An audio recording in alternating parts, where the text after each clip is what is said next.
अस्सलाम वालेकुम। मुंहिंजो नालो डॉक्टर जहांज़ेब आहे। आउं कार्डिक फिज़िशियन आहियां। ईको कार्डियोग्राफी या ईको छा आहे, ईको में छा ॾिसबो आहे ऐं ईको कंहिंखे कराइणु खपे। ईको कार्डियोग्राफी दरअसल दिलि जो हिकु अहम ऐं बुनियादी टेस्ट आहे। ईको दिलि जो हिकु अल्ट्रासाउंड आहे जंहिंमें असां दिलि जे चइनी खाननि खे यानी चैम्बर्स खे ॾिसी उन्हनि खे स्टडी कंदा आहियूं, उन्हनि जो साइज़, शेप ऐं अगरि का बीमारी या एबनॉर्मलिटी मौजूदु आहे त उन्हीअ खे स्टडी कबो आहे। उन सां गॾु दिलि जा वाल्व्स यानी उहे दरवाज़ा जेके दिलि जे खाननि जे विच मौजूदु हूंदा आहिनि ऐं दिलि ऐं वॾी शरियानुनि सां जुड़ियल हूंदा आहिनि, इहे रत खे हिक ई तरफ़ वहण में मदद कंदा आहिनि। इन्हनि वाल्व जूं बीमारियूं जीअं वाल्व जो बंदि थियणु, सुकड़णु जेके स्टीनोसिस चइबो आहे, या वाल्व जो लीक थियणु जेके रीगर्जिटेशन चइबो आहे, उन खे बि स्टडी कबो आहे।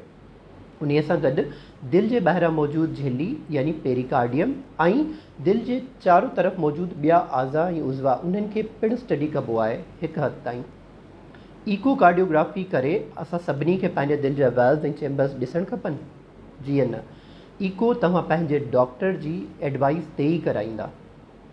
कंहिंखे ईको कराइणु खपे? दिलि जी बीमारियुनि वारा मरीज़ जीअं इस्कीमिक हार्ट डिज़ीज़, एंजाइना या पोइ हार्ट अटैक जा मुतासिर मरीज़, उन्हनि में ईको करे दिलि ते इन्हनि बीमारियुनि जो असरु ॾिसणु इंतिहाई ज़रूरी आहे। जीअं दिलि जो फंक्शन यानी पंप करण जी ताक़त जंहिंखे असां इजेक्शन फ्रैक्शन चवंदा आहियूं, उन खे नापणु, दिलि ते इन्हनि बीमारियुनि जो असरु ॾिसणु ऐं अॻियां अटैक थियण जे चांस खे नापणु, इहो इंतिहाई ज़रूरी आहे। उन सां गॾु वल्व्यूलर हार्ट डिज़ीज़ यानी अहिड़ा मरीज़ जंहिंखे दिलि जे वाल्व्स बंदि हुजणु या लीक हुजण जी बीमारी लाहक आहे, उन्हनि मरीज़नि में वाल्व्स खे स्टडी करे ऐं अॻियां इलाज तजवीज़ करण लाइ बि ईको इंतिहाई ज़रूरी आहे। उन सां गॾु शुगर ब्लड प्रेशर जा मरीज़ या पोइ ॿियनि बीमारियुनि में जंहिंमें तव्हांजे डॉक्टर खे दिलि जे मुतासिर थियण जो ख़तरो ज़ाहिर थिए त पोइ ईको कराइणु इंतिहाई ज़रूरी आहे। ईको में दिलि जे चारो तरफ़ मौजूदु झिल्ली यानी पेरिकार्डियम ऐं दिलि जे विच में अचानक सां भरिजंदड़ एबनॉर्मल पाणी या पोइ दिलि सां जुड़ियल मेन शरियानूं, मेन रगूं जेके फेफड़नि मां ऑक्सीजनेटेड ब्लड दिलि न खणी अचनि थियूं, जीअं पल्मोनरी आर्टरी ऐं उहा वॾी रग जेका दिलि मां रत पूरे जिस्म ॾांहुं खणी वञे थी यानी एओर्टा, उन्हनि खे स्टडी पिणु कयो वेंदो आहे।